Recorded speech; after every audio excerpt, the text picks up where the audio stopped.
હાલો મિત્રો, 1971 રવિન્દ્ર દવેની જેસલ તોરલ ફિલ્મથી ગુજરાતી ફિલ્મોનો સુવર્ણ ઉદય થયો. પછી કેટલી પણ ગુજરાતી ફિલ્મો સુપર ડુપર હિટ બની. તેમાં કેટલા બી અભિનેતા અભિનેત્રીઓ આવ્યા.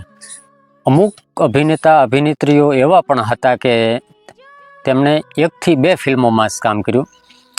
તો એની અદાકારીના લીધે, તેમના અભિનયના લીધે, તેમના પાત્રને લીધે આજે પણ એ આર્ટિસ્ટો કે અદાકારા કે અભિનેતા હજી પણ પ્રેક્ષકોના હૃદયમાં એવા ને એવા જ જીવંત છે.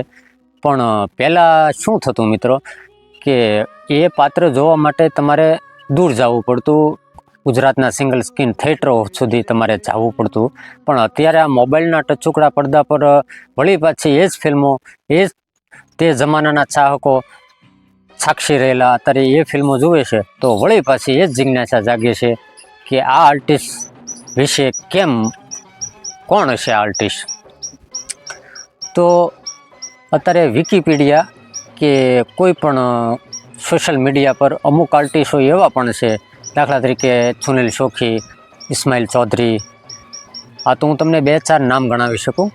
પણ એવા કેટલા બી આર્ટિસ્ટો છે કે તેમની વિશે કોઈ જાણકારી વિકીપીડિયા કે કોઈ બી સોશિયલ મીડિયા પર બારીકીથી નાની એવી કોઈ બી એની જાણકારી ઉલ્લેખ જ નથી એમ ગણો તો આ ગુજરાતી ફિલ્મો પ્રત્યે આ જે સ્ટોર કરવાની જે પદ્ધતિ છે એને તમે કયા શબ્દોથી મૂલવો છો કે આર્ટિસ્ટો ગુજરાતી ફિલ્મોમાં સારા આર્ટિસ્ટો કે તેમની વિશે અત્યારે કોઈ પણ વિકીપીડિયા કે કોઈ પણ જગ્યાએ કે સોશિયલ મીડિયા પર અત્યારે માહિતી ઉપલબ્ધ નથી.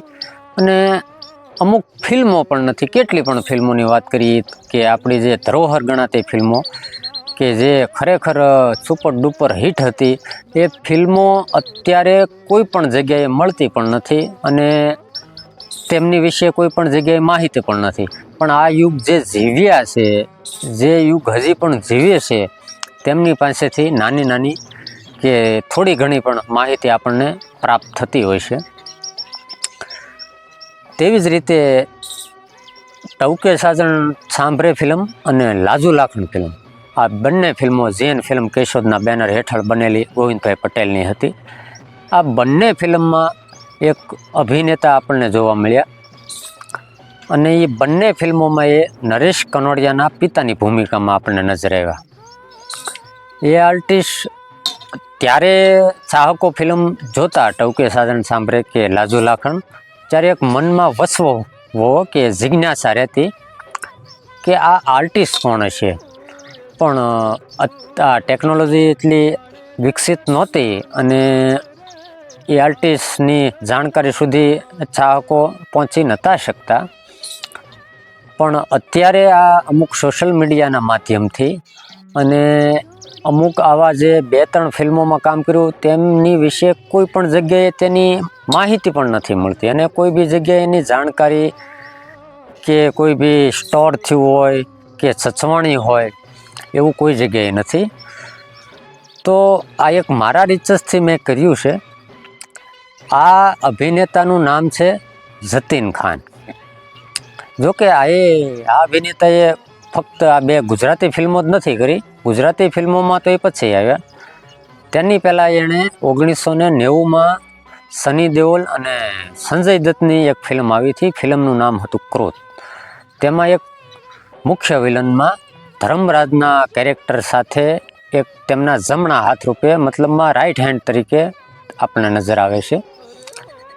તેના પછી આ ગોવિંદભાઈ પટેલ લાજુ લાખણ ફિલ્મ બનાવી રહ્યા હતા. તેમાં નરેશ કનોડિયાના પિતાની ભૂમિકા માટે આ એક્ટરને પસંદ કરવામાં આવ્યા, મતલબ જતીન ખાનને. અને તમે જોયું હશે લાજુ લાખણ, તેમાં આ જતીન ખાનનો અભિનય, તેમની અદાકારી, તેમની સંવાદ બોલવાની સ્ટાઇલ ખરેખર અદ્ભુત હતી. અને ટવકે સાજણ સાંભરે 1992માં રિલીઝ થઈ. તેમાં પણ ઠાકોર ગજેન્દ્રસિંહનું પાત્ર અદ્ભુત સંવાદો અને આર્ટિસ્ટ જતીન ખાને 2 જ ફિલ્મો કરી. પછી તેમની હિન્દી ફિલ્મો 4-5 રિલીઝ થઈ, પણ એ ફિલ્મો બધી બી ગ્રેડ ટાઈપની હતી. મતલબમાં ગંગા ઓર રંગા અને ક્રોધ, ટાર્ઝન કી બેટી, દિન દહાડે આવી બધી ફિલ્મો રિલીઝ થઈ. તો ગુજરાતી આર્ટિસ્ટ વિશે કે ગુજરાતી ફિલ્મો વિશે અત્યારે અમુક આવા નાના, જો કે કલાકાર કોઈ નાનો નથી હોતો, પણ આ 1-2 ફિલ્મોમાં કામ કર્યું એવા અભિનેતા કે અભિનેત્રી આપણા ગુજરાતી ફિલ્મો ક્ષેત્રે કેટલા પણ અભિનેતાઓ છે. તો તેમણે પણ બહુ સુપરહિટ ફિલ્મો આપી. કરી તો 2 થી 3 ફિલ્મો, પણ એ ફિલ્મો થકી આજે 35-40 વર્ષો પછી પણ ચાહકો અત્યારે પણ એને યાદ કરે છે અને એની જાણકારીની માંગ કરતા હોય છે. તો એ 2 ફિલ્મો થકી ચાહકોના હૃદયમાં એવું સ્થાન કર્યું કે તેમના એક અભિનયના લીધે, તેમના એક અંદાજના લીધે હજી પણ એ ચાહકોના હૃદયમાં જીવંત છે. પણ ગુજરાતી જે ડિજિટલ સ્ટોરેજ છે તેમાં ફિલ્મો તો નથી થઈ, પણ આવી અમુક ઝીણવટભરી માહિતી પણ અત્યારે વિકિપીડિયા કે આપણા ગુજરાતી અમુક સુપરસ્ટારો વિશે જો વિકિપીડિયા કે કોઈ બી જગ્યાએ અમુક સીમિત અક્ષરોમાં માહિતી આવતી હોય કે 2-3 ફિલ્મોનો ઉલ્લેખ થતો હોય, તો આ તો 2-3 ફિલ્મોમાં નાના કલાકાર ક્ષેત્રે ગણના થાય. તો તેમની તો માહિતી ન હોય એ તો તમે સમજી શકો છો કે જો મોટા કલાકારોની કોઈ માહિતી અત્યારે નથી મળી રહી વિકિપીડિયા કે અમુક સોશિયલ મીડિયામાં, તો આ નાના કલાકારની તો કોઈ પણ હોય જ ન શકે ને. અને મને એક પણ એ લાગે છે કે મારી જેમ નાની ચેનલવાળા અમુક આ ગુજરાતી ફિલ્મો વિશે કે ગુજરાતી અભિનેતા કે અભિનેત્રી વિશે ઝીણવટભરી માહિતી આપે, તો ઓલું નથી કહેતા કે આ તો ફિલ્મ લાઈન છે, તો ફિલ્મ લાઈનમાં તો જેલીસી હોય. ઓલું નથી કહેતા કે ભાઈ એક સારો ગાયકનો અવાજ સારો હોય, ગાતો હોય ને સામે બેઠેલો ગાયક એને મોઢું મલકાવીને દાદ ન આપે કે હું મોઢું મલકાવી તો એને ખબર પડી જાય કે ખરેખર હું સારું ગાઉં છું. તો એવું આ ગ્લેમરની દુનિયામાં પણ હોય છે ને આ જે ફિલ્મ લાઈન હારે જોડાયેલા વ્યક્તિઓ કે એમાં યુટ્યુબર પણ હોય કે માહિતીવાળા અમે પણ એમાં આવી જાય. તો અમુક અમે અમારી રીતે રિસર્ચ કરીને માહિતી પહોંચાડતા હોઈએ છીએ તેમના ચાહકો સુધી. આપણું આ ગુજરાતી લોકસંગીતને સાચવવાનો પ્રયાસ કરતા હોઈએ છીએ. તો એક જે મોટી ચેનલોવાળા છે કે ફેસબુક એડમિનો છે, તેને એ ઉતરતી વેટમાં લેતા હોય કે ભાઈ આવી નાની ચેનલોવાળા આવી માહિતી આપી દે ને હું આવો મોટો જાણકાર રિસર્ચ કરવાવાળો મોટો યુટ્યુબર કે મોટો ફેસબુક એડમિન અને પોતાના મનથી પોતાના વખાણ પણ કરતા હોય છે. ઓલું નથી કહેતા કે આત્મસલાખા કરતા હોય કે હું ફક્ત સાચું કહું છું ને આમ છે ને તેમ છે, પણ એવું નથી હોતું. ચાહકોની પાસે તેમના મનગમતા અભિનેતા વિશે એની સંપૂર્ણપણે કે સંપૂર્ણ બાયોડેટા કદાચ ન પણ મળે.